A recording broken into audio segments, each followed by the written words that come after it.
Boa noite. Polícia investiga assassinato de sargento aposentado em Vila Velha.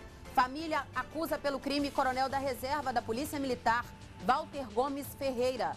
Lei que determina tempo máximo de espera nos bancos não é respeitada em Vitória.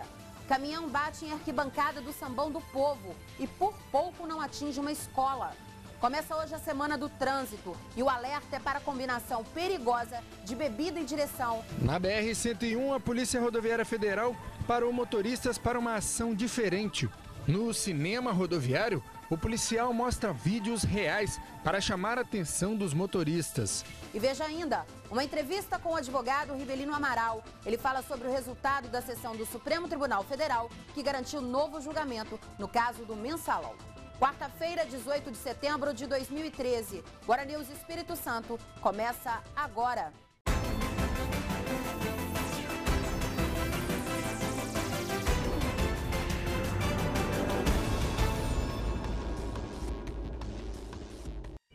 O ex-prefeito de São José do Calçado, Alcemar Lopes, foi condenado pela morte de um vereador da cidade. O crime aconteceu em 2010. O julgamento de Alcemar Lopes aconteceu no Fórum de Cachoeiro de Itapemirim por questão de segurança e durou mais de 15 horas. Alcemar foi considerado culpado pelos jurados e condenado a 24 anos de prisão pela morte do vereador Warley Lobo. O crime aconteceu no ano de 2010 e Alcemar seria o mandante. Já Enéas Borges, apontado como cúmplice, foi condenado a 23 anos de prisão. De acordo com a denúncia, o vereador foi morto porque pretendia entregar um dossiê comprovando atos de improbidade praticados pelo ex-prefeito à Justiça. Alcemar teria pago R$30 mil pelo crime. Fernando Maurício de Souza, o autor do assassinato, já havia sido condenado a 19 anos de prisão. O Ministério Público Federal em São Mateus entrou com ação de improbidade administrativa contra 2 ex-prefeitos de Pedro Canário. Mateus Vasconcelos, o Mateusão, e Francisco José Prates de Matos, o Dr. Chicó. Eles são acusados de uso indevido de recursos do programa Bolsa Família. O MPF pediu ainda que os bens dos políticos fiquem indisponíveis. Mateusão, inclusive, já havia sido condenado por fraude à Receita Federal este ano. Na época da condenação, ele chegou a ser preso, mas hoje está foragido. Ontem à noite, um sargento reformado da Polícia Militar foi assassinado a tiros. O crime aconteceu em Vila Velha. A repórter Priscila Cerqueira tem as informações do caso. Geraldo Rosa Conceição, de 54 anos, foi morto ontem à noite no estabelecimento dele em Ataíde, Vila Velha. Segundo testemunhas, ele teria sido abordado por 2 rapazes em uma moto. Eles anunciaram o assalto e efetuaram contra ele 10 tiros. A família disse que Geraldo teria recebido ameaças por telefone há 15 dias de morte. Eles acreditam também que o crime teria sido encomendado pelo coronel Ferreira. Ele é acusado de ser o braço armado do crime organizado no Espírito Santo. Há um tempo atrás, o meu primo que veio de Baixo Iguandu, de nome Célio, comentou com meu pai que tinha uma dívida de mais de R$1 milhão para receber. E nessa dívida tem muitas pessoas grandes envolvidas, inclusive o coronel Ferreira. Aí o que acontece? O coronel Ferreira, por ser compadre do meu pai, padrinho do meu irmão mais novo, ligou para o meu pai e ofereceu uma quantia de 100 a 100 e poucos mil que meu pai ficasse fora dessa dívida. Aí de uns tempos para cá, de uns 15 dias para cá, meu pai começou a receber ligações de uma pessoa chamada Naldinho, Pareia, Coronel Ferreira, de várias pessoas que não era para o meu pai se envolver nessa dívida do meu primo. E deu no que deu, mataram o meu pai, tenho certeza que a próxima vítima é o primo dele, que é o Celinho, entendeu? E tá aí, perdi meu pai, fazer o quê, né? Hoje pela manhã, o jornalista Leonesse Barros, apresentador do programa Segurança Máxima, aqui da Record News Espírito Santo, conversou por telefone com o coronel Walter Ferreira. O coronel disse que foi pego de surpresa com a notícia do crime, que é amigo da família, inclusive padrinho de um dos filhos do sargento. Disse ainda que desconhece a história da dívida envolvendo a venda de um terreno. No final da conversa, o coronel Ferreira falou que vai se apresentar espontaneamente à polícia para se defender das acusações. Bom, quarta-feira é dia de política com a nossa comentarista, jornalista Vera Ferraz. Boa noite, Vera. Boa noite, Adriana. Boa noite a todos. Qual é o destaque da política essa semana no estado? O governador anunciou aí na segunda-feira a liberação de 200 milhões da criação de um fundo para investimento nos municípios, né? E durante a solenidade a gente acabou ouvindo alguns prefeitos, né, que estão com a corda no pescoço devido à queda de receita nos municípios. E aí eu separei um trechozinho para a gente comentar a situação nos municípios. Vamos ver? Vamos ver. Eu vou utilizar o fundo para obras de infraestrutura urbana. Nosso problema hoje é o custeio. Então, não dá para construir unidade de saúde, escola, se eu não tenho como pagar servidor e pagar a conta de água, luz e essas coisas. O problema do custeio hoje é muito grave, principalmente em todos os municípios capixabas, principalmente com essa queda de receita que nós estamos tendo.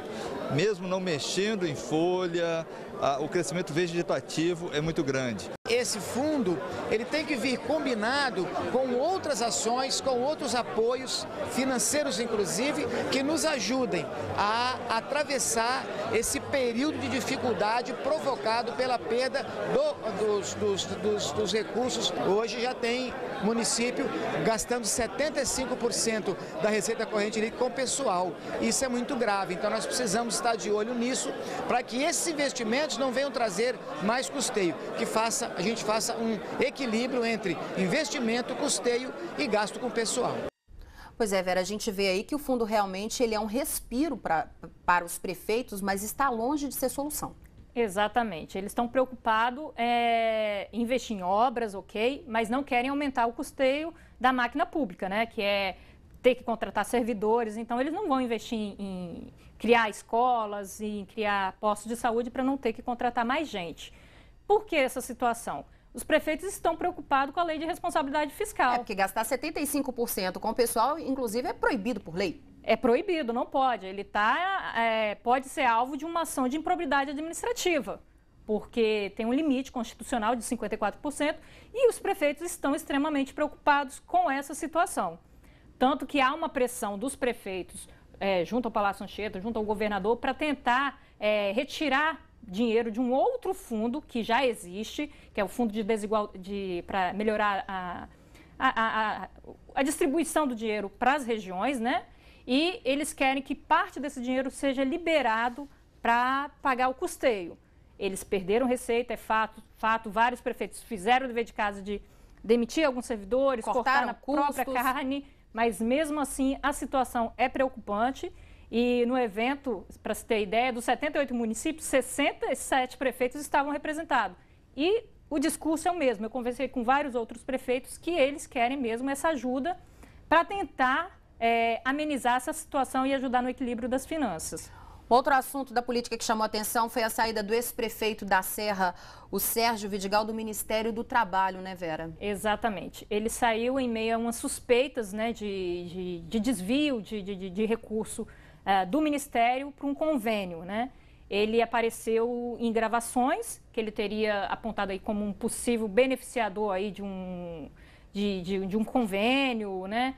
E ele disse que decidiu entregar o cargo para se colocar à disposição para esclarecer qualquer dúvida. Lembrou, eu conversei com ele, disse que ele só está há pouco tempo no Ministério, então ele não assinou nenhum convênio, disse que está à disposição para esclarecer qualquer situação, mas é um fato que chama a atenção, é um fato, claro, que gerou repercussão no Estado. E isso veio em meio a uma outra operação da Polícia Federal que levou algumas pessoas para a prisão. Inclusive saiu até a conversa de que tinha um mandado de prisão contra ele. Depois a Polícia Federal negou essa informação. Isso. Ele não é investigado, ele falou isso, eu não sou investigado. Mas ele apareceu num telefonema envolvendo algumas pessoas que são investigadas de uma determinada ONG. E a polícia apontou que ele como um possível facilitador, né, nessa relação. E por precaução ele decidiu se afastar. Ele entregou o cargo. O fato que chama a atenção, Adriana, é que é mais uma denúncia envolvendo o Ministério do Trabalho, né? Que é um ministério ocupado hoje pelo PDT, que vem desde a época aí do ex-presidente Lula, né? E coloca um ministro aí também numa situação delicada. Mas o que Dilma tem se movimentado agora, ela vai manter o atual ministro, né? Diferentemente do que aconteceu no início do governo dela, que o ministro Carlos Lupe, na época, caiu em meio a denúncias também de corrupção. Mas é um fato que chama a atenção mais uma vez envolvendo o mesmo ministério e com denúncias de corrupção, né? Infelizmente, o que a gente espera, o que a sociedade espera é que as investigações avancem e que, se houver mesmo a confirmação do desvio, que as pessoas sejam punidas, né? Vera Ferraz, obrigado pela sua presença. Te espero novamente na semana que vem. Eu que agradeço. Boa noite. Obrigada, boa noite. A seguir, uma entrevista sobre o novo julgamento do Mensalão, o maior escândalo político do país. Nós voltamos já.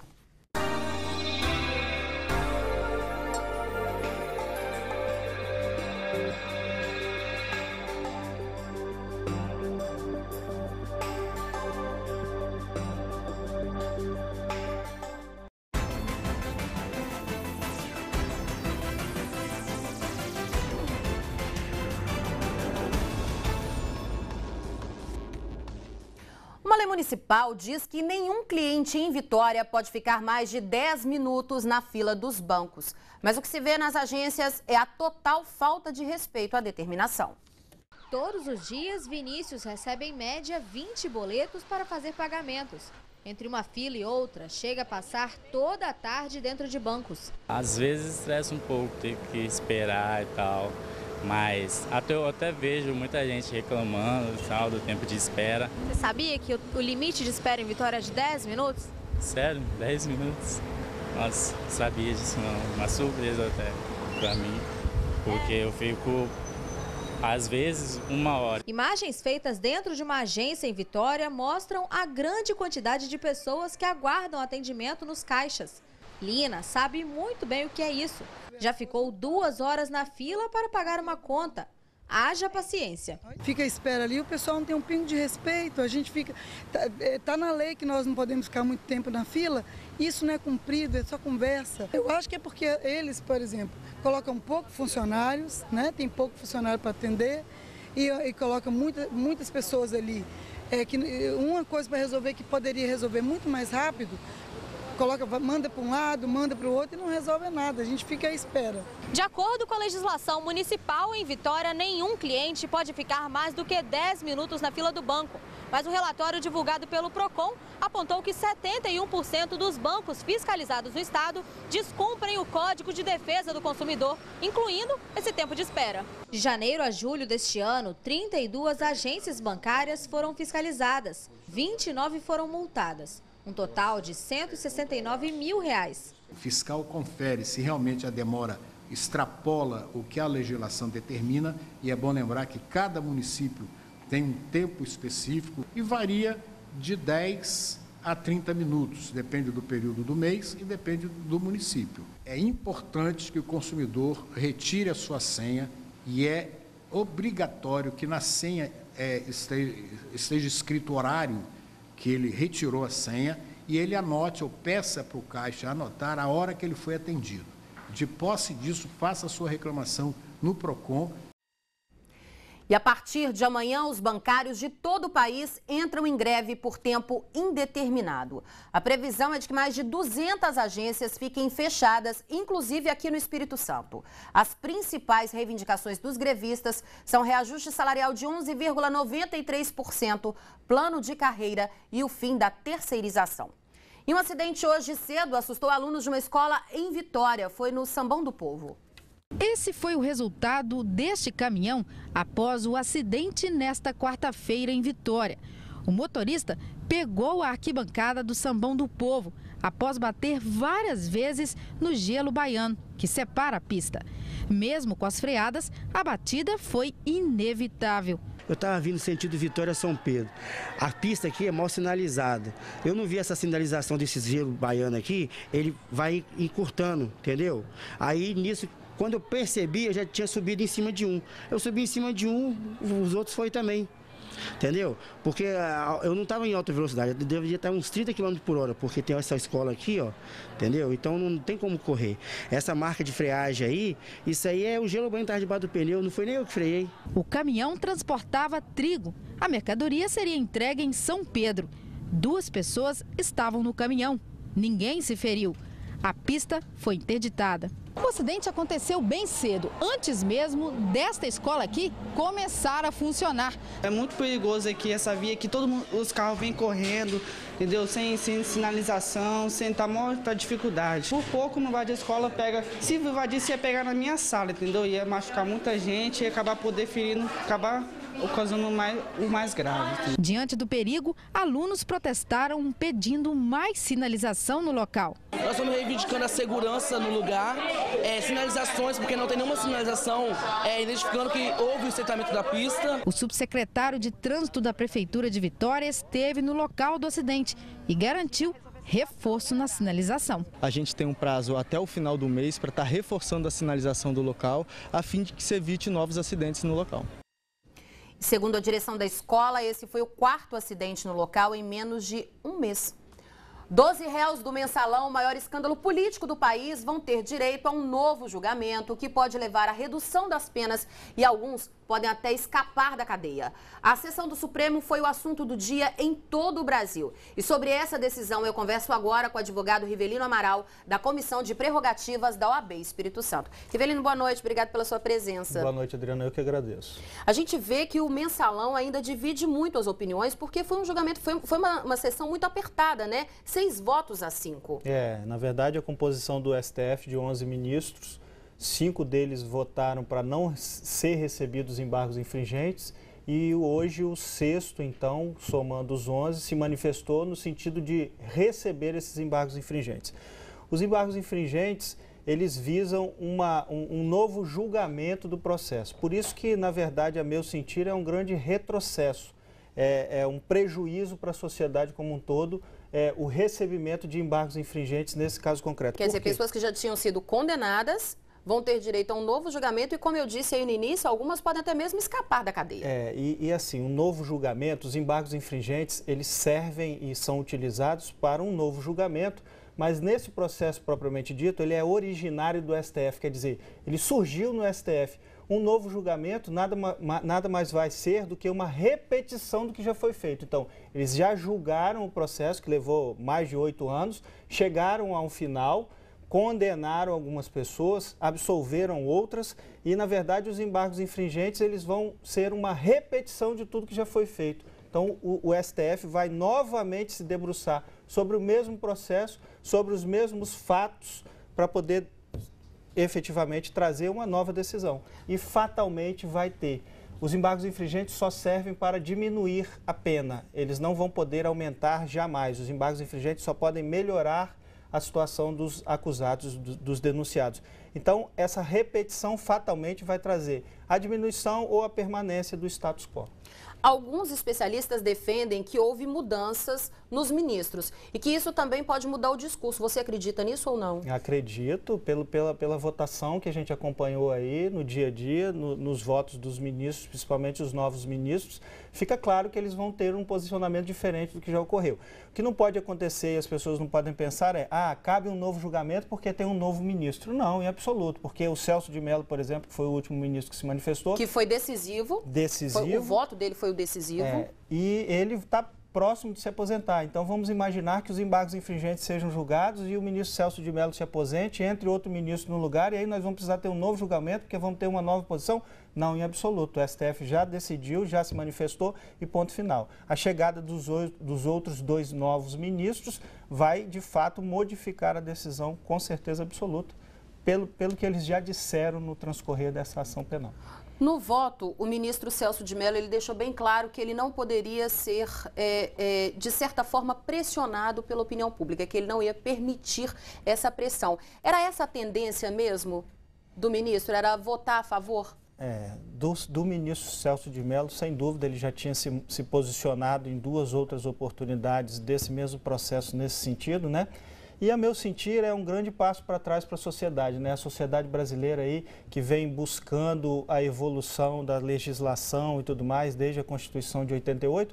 Esse julgamento foi um divisor de águas. A sociedade esperava uma decisão do STF no sentido de efetivamente fazer com que essas pessoas que cometeram verdadeiramente esses crimes fossem presas e não vão ser, porque os embargos infringentes eles têm efeito modificativo, quer dizer, eles podem modificar a decisão. Então foi um grande passo para trás, fatalmente vai repercutir negativamente na sociedade. A sociedade vai cobrar isso do STF e do Legislativo como um todo, e do Judiciário, consequentemente. São 12 réus que vão ter direito a esse novo julgamento. A gente poderia dizer que o maior beneficiado é o José Dirceu? Poderíamos, com certeza, mesmo porque esse julgamento, como os embargos infringentes têm efeito modificativo e o efeito modificativo só pode beneficiar, fatalmente, pelo posicionamento dos novos ministros, a gente vai ter uma redução da pena e com certeza vai refletir, inclusive, no cumprimento dessa pena. Quem foi condenado no semiaberto, fatalmente vai fazer jus ao aberto, enfim, vai refletir diretamente na pena de todos. Rivelino, a gente já pode prever aí a data para esse novo julgamento? Alguns falam até próximo às eleições de 2014, o que complicaria o processo eleitoral. Você acredita nisso? Adriana, eu acredito nisso, acredito que a gente verdadeiramente vai viver um momento muito ruim de descredibilidade do judiciário, né? As pessoas vão ainda mais desacreditar no judiciário e nós vamos viver o ano que vem um ano político também. Então, assim, essa decisão foi muito negativa para a sociedade como um todo. Rivelino, eu gostaria de agradecer a sua presença no Hora News. Muito obrigada. Eu que agradeço. Boa noite, obrigada. Bom, a seguir as notícias do sul do estado, direto de Cachoeiro de Itapemirim. Nós voltamos já.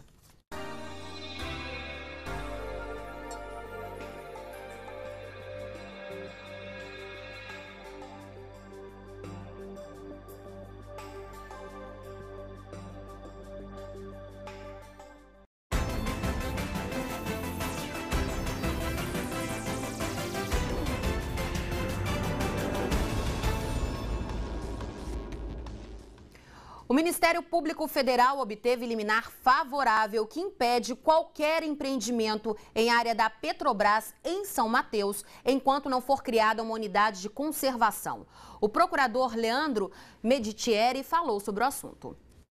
Nós obtivemos uma liminar numa ação civil pública que trata de uma situação muito séria aqui na costa do Espírito Santo, porque 8,7% das áreas de prioridade de proteção ambiental coincidem com áreas de interesse da indústria do petróleo. Então, nós verificamos esse conflito entre o progresso, a ideia de um progresso e a preservação do nosso meio ambiente.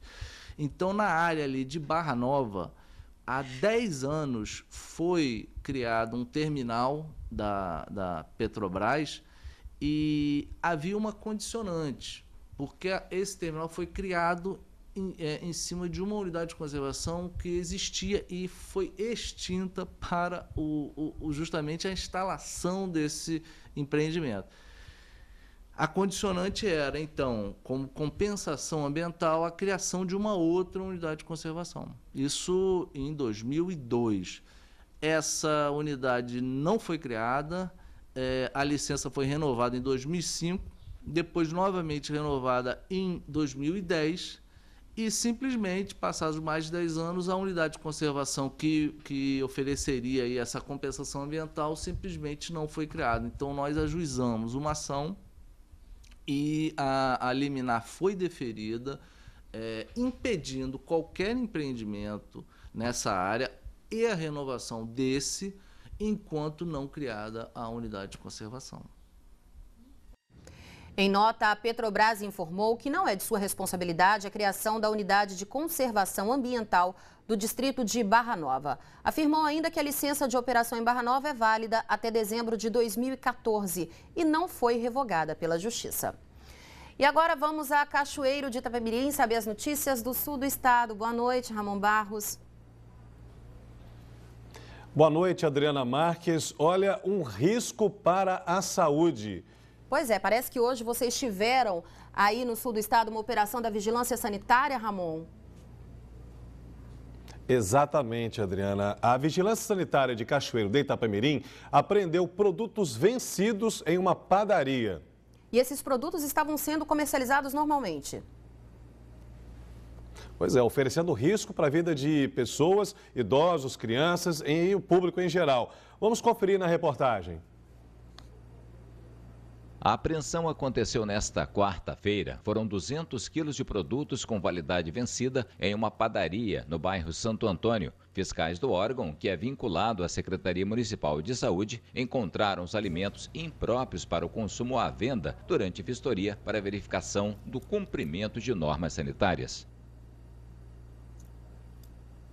O estabelecimento foi autuado e a multa é de cerca de R$2.000. Os produtos apreendidos foram descartados no aterro sanitário do município, no distrito de São Joaquim. Bom, esta é a Semana do Caminhoneiro. Nós vamos ouvir suas histórias e a realidade. Confira na reportagem de Samuel Martins e Fernando Moreira. No mês em que é comemorado o Dia Nacional do Caminhoneiro, muitos continuam sendo os desafios enfrentados pela classe de trabalhadores que literalmente transportam o progresso. Situações que vão além da manutenção em uma parada, em meio à insegurança e à distância da família. A compra do primeiro caminhão pode estar relacionada à realização de um sonho de infância. Eu acredito que sim. Acho que 80%, 90% dos motoristas têm vontade de ter o próprio caminhão. A família como fica? E como fica você aqui na cabine pensando em quem você deixou lá em Minas Gerais? Rapaz, é meio ruim, né? É ruim. Quer dizer que a gente morar dentro de uma cabine deixando a cama quentinha em casa é meio ruim. Mas a gente aguenta, né? Tem que fazer uma forcinha. Acostumados a se adequar às condições do mercado, onde o valor da carga e o frete influenciam diretamente no orçamento familiar, existem uma série de vários outros imprevistos que fazem crescer uma outra estatística. Em atividade no Brasil, atualmente existem aproximadamente 2 milhões de caminhoneiros. Deste número, 40% são empregados, mas situações são compartilhadas por todos e não somente relacionadas às estradas, mesmo quando elas estão vazias, mas também à segurança. Nas paradas é comum encontrar relatos de pessoas que transportam experiências nada agradáveis, seja depois de cumprir o itinerário ou até mesmo antes de começar a viagem. Mesmo em meio a prejuízos e convivendo com o trauma, este caminhoneiro que após sofrer o assalto, que não foi o único, deixando de ser o próprio patrão, encontra motivos para agradecer. Essa viagem mesmo, lá em Mossoró, entraram na cabine do meu caminhão aqui e alvoroçaram tudo. Eu acho que eles queriam só dinheiro. Aí não acharam, mas deixou tudo revirado. Seu caminhão já foi encontrado? Nunca. Voltou a trabalhar de empregado? Tive que voltar a trabalhar de empregado de novo. Graças a Deus por isso, né? Por estar vivo, né? Que me deram essa oportunidade. Com a perseverança e confiantes no reconhecimento, o prazer em dirigir vem de encontro a fatores ligados diretamente à profissionalização, cada vez mais exigida, que acelera boas expectativas, mesmo que reduzidas por falhas não somente provocadas, mas que poderiam ser sanadas por mudanças de comportamento de muita gente, começando pela recuperação na malha ferroviária. Muito buraco, muito motorista imprudente. Já presenciou muitos acidentes? Nossa, muita coisa. Muita coisa. Há 20 anos que eu vivo viajando nessa estrada aí, já vi de tudo. Já vi de tudo. Parar jamais? Não, parar não pode. Parar não pode, que a gente vive disso aqui, né? E se a gente parar, o Brasil para, né? Bom, e nesse mês de setembro, 2 são as datas que homenageiam os caminhoneiros. Agora, dia 16 é Dia Nacional da Categoria e no dia 19 é Dia do Transportador de Carga. Bom, agora de Cachoeiro, vamos dar um giro pelo litoral sul capixaba. O calçadão e a ciclovia da orla de Piúma foram destruídos pela erosão provocada pelo mar. Confira na matéria de Paulo Marcos. O governo do estado autorizou a prefeitura de Piúma, no litoral sul do estado, a fazer uma obra emergencial na orla do município. Um sonho antigo dos moradores e turistas que frequentam durante o verão uma das cidades mais movimentadas da região sul do estado. Esse reparo emergencial será feito para conter a destruição de parte da orla da cidade, que foi destruída pelo mar ao longo dos últimos anos. Para os moradores e comerciantes, a notícia chegou em uma boa hora. Essa notícia foi muito boa para nós. Estamos muito satisfeitos porque a gente vive do trabalho da gente aqui da praia, né? com o turismo, e quanto mais a praia ficar boa, melhor fica para nós trabalhar, ganhar nosso tostão, nosso pão de cada dia.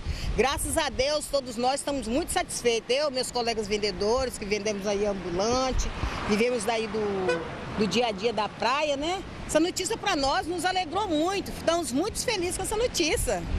Um lugar tão bonito, né? Porque aqui é um ponto turístico, né? Eu é a primeira vez que estou morando aqui, minha filha que já veio aqui mais vezes, então ela tem mais conhecimento, mas entristece a gente. Então acho que vai melhorar bastante, eles fazendo essa obra, se fizer mesmo, né? A gente espera que esteja feito, né? Para que a gente também possa se orgulhar da cidade que a gente mora, né? Apesar de que a gente não é daqui, mas a gente tem que ter orgulho de onde a gente mora, então tem que estar uma coisa bem feitinha mesmo. Espero que fique bom pra gente. Esse é o ponto mais atingido pela forte erosão aqui no centro da praia de Piúma. São 500 metros. É possível ver o poste de iluminação que acabou caindo. O asfalto da ciclovia ficou no lugar dos banhistas, na areia da praia. Integrantes do governo do estado estiveram na cidade para averiguar a situação da orla e encontrar a melhor opção para amenizar o problema que se agravou nos últimos dias. O prefeito do município, Samuel Zucchi, explicou que será feito um engordamento na praia, aumentando a faixa de areia, evitando assim a erosão nos pontos atingidos. O governo tem um projeto, que é um projeto de engordamento da orla. Agora ele publicou também, fez uma publicação para contratar uma empresa onde vai fazer toda a urbanização da nossa orla, mas aconteceu essa ressaca aí fora de época. Nós baixamos um decreto de emergencial. Esse decreto tinha que ser homologado pelo governo do estado, então o governo vai nos ajudar a fazer a recuperação dessa área, desse trecho que a ressaca bateu mais forte. Vamos acertar a ciclovia, colocar os postes de volta, vamos recuperar toda a iluminação da praia. E aí o cidadão de Piúma pode ter certeza, os comerciantes, que nós vamos ter uma praia este ano mais bonita do que tivemos no verão passado. Podem ter certeza disso. Piúma é um dos principais balneários do Espírito Santo e é visitado por milhares de turistas a todo ano. E é conhecido pelas suas águas calmas em suas praias. Bom, agora vamos trazer uma boa notícia para a saúde das crianças. Alunos de escola pública de Cachoeiro de Itapemirim aprendem técnicas de cultivo de alimentos. Os ensinamentos vêm sendo extensão do que vem sendo ensinado nas salas de aula. Aproveitando o espaço existente no pátio, onde em breve garrafas PETs estarão suspensas, a terra, a pá, o regador e as terras fértil e vegetal farão parte de um processo conhecido por muitos quando questionados da experiência anterior na realização de plantios. Carol, você já plantou alguma coisa? Sim. O quê? Maçã. Onde? Na minha casa. E agora você vai plantar o quê? Um tomate. Por quê? Porque é alimentação saudável. A horta suspensa integra uma série de outras ações que já vêm sendo praticadas em torno de uma melhor qualidade de vida. Conscientizando os alunos da merenda que eles trazem de casa, do cardápio que é elaborado na escola que vem em parceria com a SEMI, junto à nutricionista. E nós, agora com a parceria com a Secretaria do Meio Ambiente, vamos fazer a horta suspensa, que é de grande importância para os alunos, que assim como eles começam a plantar aqui na escola, eles vão levar para as famílias a importância de plantar e de se colher o alimento que eles plantaram. Com as mãos na terra, os pequenos vêm aprendendo lição que muita gente grande não vem colocando em prática. Frequentam a creche e a pré-escola aproximadamente 250 crianças. E todas estão envolvidas no projeto, em que estarão acompanhando não somente a transformação da semente em alimento, mas sendo introduzidas de forma natural a responsabilidade com o meio ambiente, que é um direito e dever de todos. As sementes frutos do conhecimento são apresentadas em suas várias espécies, o que provoca já no plantio a expectativa do resultado, que ocorrerá naturalmente, assim como o destino das garrafas que antes eram simplesmente descartadas. Aproveitando o que era desperdiçado, aliando com práticas possíveis e eficazes, os benefícios serão colhidos por todos. Nesse caso, é um caso assim, prático disso, né? A gente usando a garrafa PET como um canteiro para oferecer verde na escola, oferecer um temperinho que vai incrementar a merenda da criançada. Olha, é muito bonito ver essas crianças aprendendo a comer, aprendendo a cultivar até a própria comida, o próprio alimento de forma tão saudável, né, Adriana?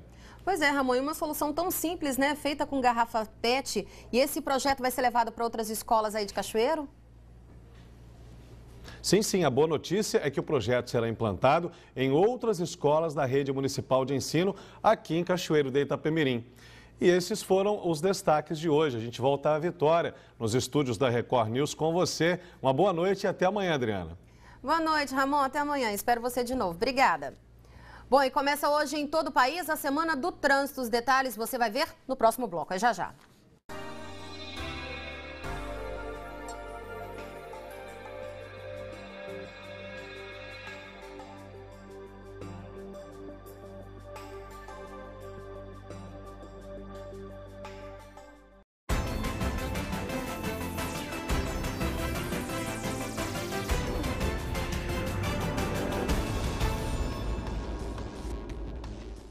O dia 21 de setembro, próximo sábado, é o Dia Mundial do Alzheimer. E para lembrar a data, o Hospital Metropolitano realizou na Serra um evento para tirar dúvidas da população sobre essa doença que atinge 6% dos idosos no país. É com lamento que Rosana fala da situação em que a tia que a criou está. Doloroso demais, porque sim, ela é minha tia mais velha, é como se fosse uma segunda mãe, tinha uma maior preocupação com a gente, com os sobrinhos, né? Ainda por cima nós que éramos mais chegados à família do meu pai. E agora, né, ver ela naquela situação é doloroso demais. Assim, dói ver que ela não fica sozinha, não pode ficar sozinha, né? Tem uma cuidadora direto com ela, né? As filhas, por exemplo, dão uma voltinha na casa do meu pai com ela quer vir embora. Então já não dá mais para levar ela, por exemplo, num aniversário, porque ela vai um instante em volta, quer voltar logo, né? Não tem mais esse diálogo, não tem mais uma conversa, né? Você não consegue mais conversar com ela. O Alzheimer também atingiu o irmão de Dona Iracema. Caminhoneiro experiente teve que abandonar a profissão. Ele não é agressivo, ele é uma pessoa brincalhão, só que não é mais aquele homem que ele era antes, né? Ser animado. A gente lá brincava muito.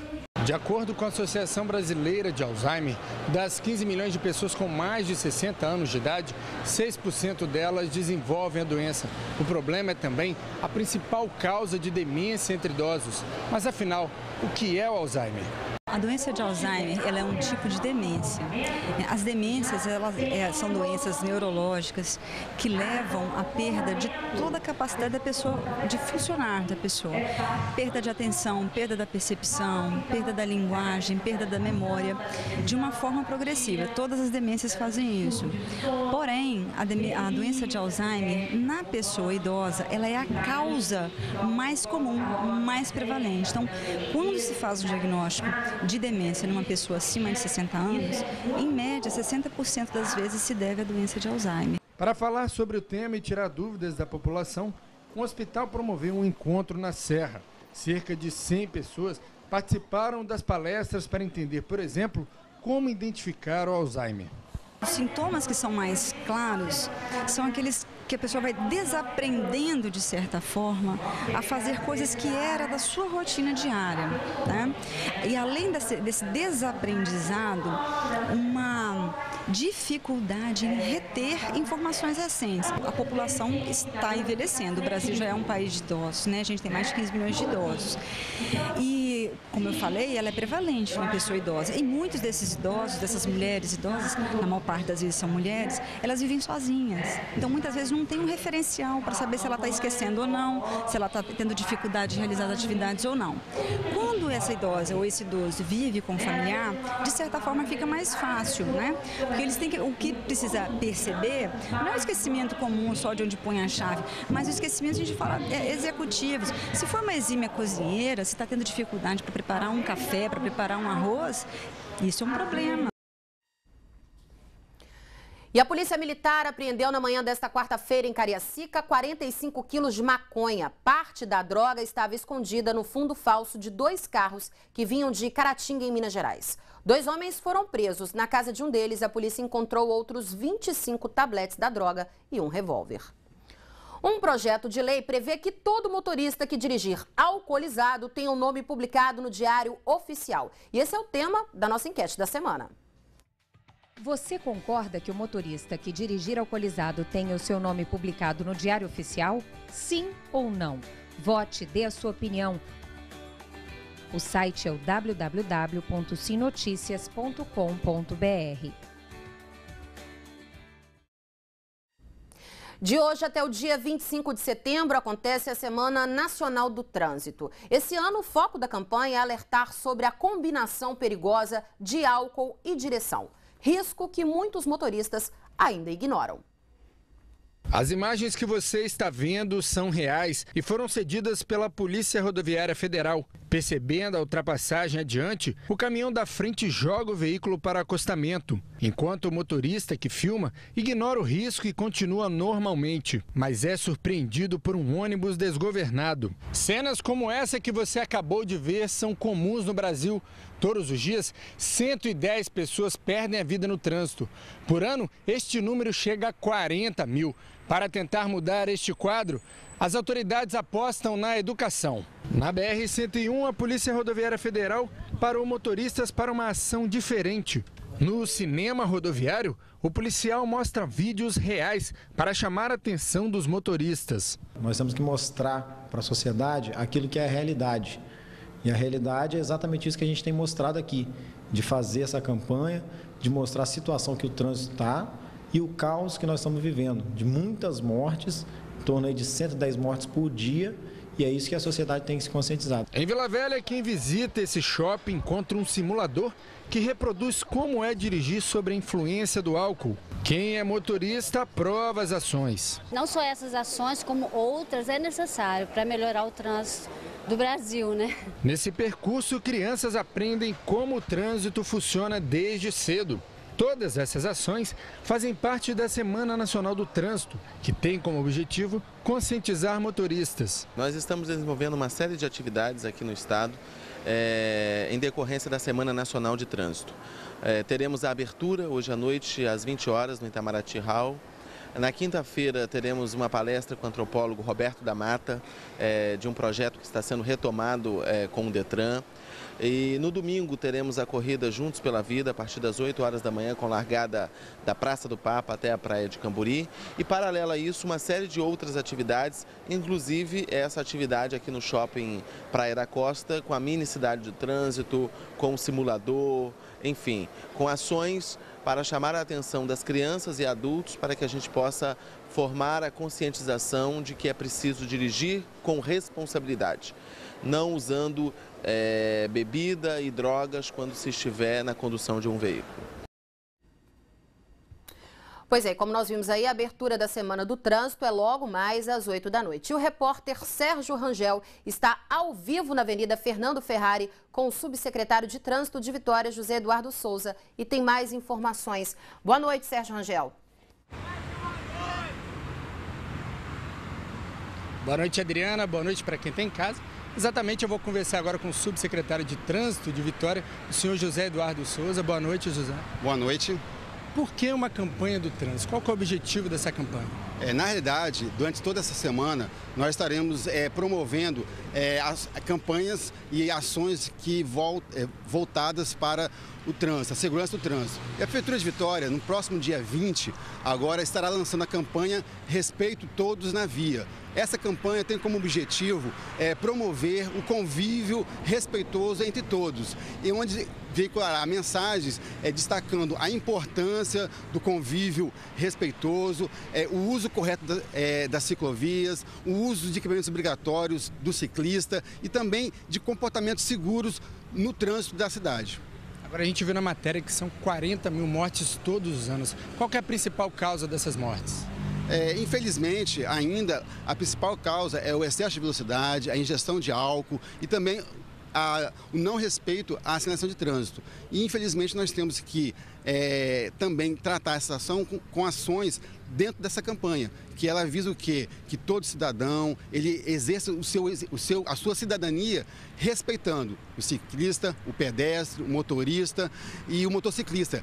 Com esse convívio harmonioso, nós entendemos que nós vamos estar contribuindo para um trânsito mais seguro e mais respeitoso em nossa cidade.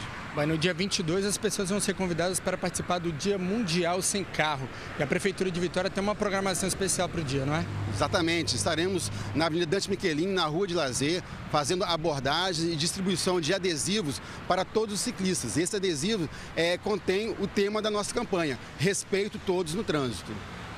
A educação é mesmo o caminho para resolver esse problema? Nós entendemos que todo cidadão, quando ele exerce esse papel respeitando a sinalização, respeitando os sinais de trânsito, respeitando o próximo, nós entendemos o quê?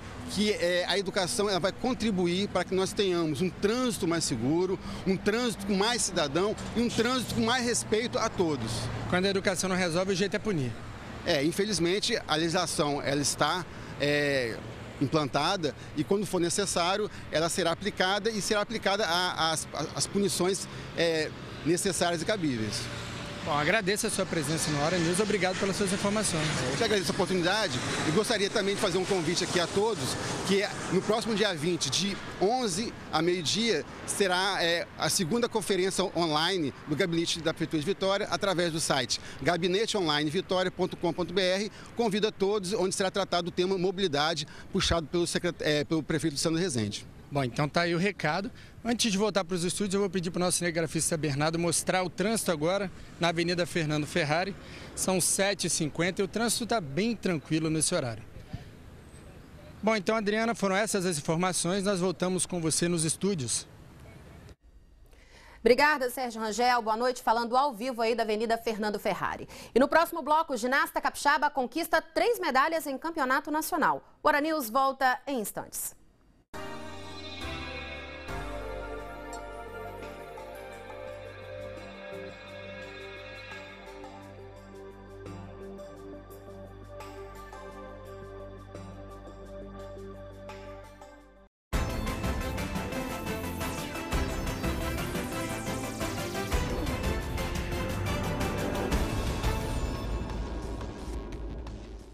Quer participar do Hora News Espírito Santo? É só mandar pra gente vídeos, fotos e sugestões de reportagem. A sua participação é muito importante pra gente. Basta enviar seu e-mail para pauta@recordnewses.com.br. Curtir nossa página nas redes sociais. facebook.com/recordnewses. Pelo Twitter, twitter.com/recordnewses. E ainda participar das enquetes no portal www.sinoticias.com.br. E você pode ligar para a nossa redação pelos telefones 3434 5723 e 3434 5724. E o atacante Túlio Maravilha divulgou hoje em uma rede social que não pertence mais ao Vila Velhense. Com o fim do contrato nessa quarta-feira, Túlio fica livre para fechar com outro time e fazer o 1000º gol. A ginasta capixaba Mayra Cinemês voltou dos Jogos Escolares da Juventude com 3 medalhas na bagagem. A competição aconteceu em Natal.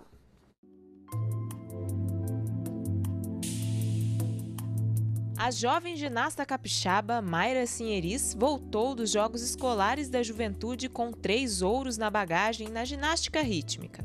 Um na fita, outro nas massas e também o ouro no geral. Com o resultado, Mayra sagrou-se bicampeã dos Jogos. A competição aconteceu em Natal durante 3 dias. Mayra era a favorita, mas nos primeiros dias ela não foi muito bem, ficando com o 3º lugar geral. A gente sempre tem algumas falhas. E no domingo eu competi melhor ainda, foi maravilhoso.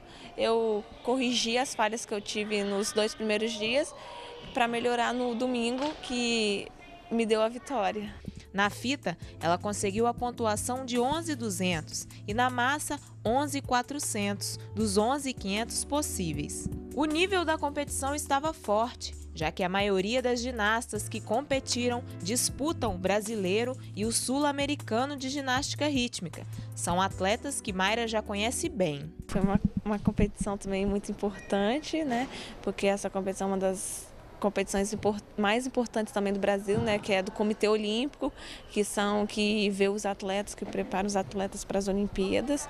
Então eu fiquei bastante feliz, né, com os 3 ouros que eu consegui.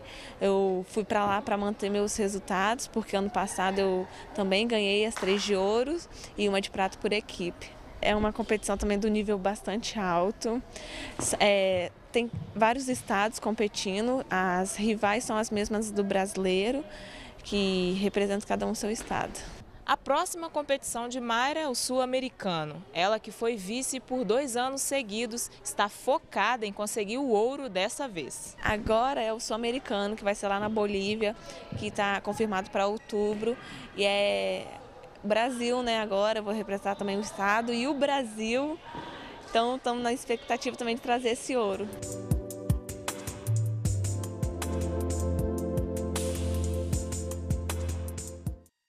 Boa sorte aí para Mayra. Bom, Hora News Espírito Santo termina aqui. Para você, uma ótima noite. Record News, jornalismo 24 horas de plantão.